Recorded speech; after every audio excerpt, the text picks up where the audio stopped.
Hey, Max here.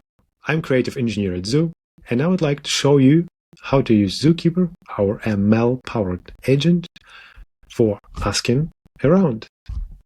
For example, looking at this wheel hub assembly, I might have some questions regarding tolerances.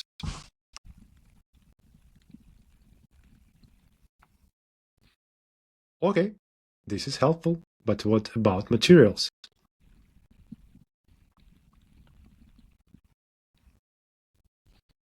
Okay, I've got some helpful information about materials and hardness, about tolerances, but what about finish and coating?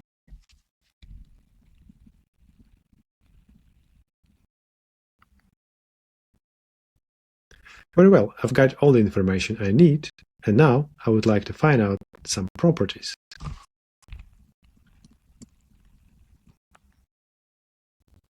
This way, I can ask around and find out answers I need regarding this exact model, because Zookeeper is context-aware. And of course, I can use Zookeeper for creating geometry and editing geometry, and if you are interested in that, you can check it out on our channel.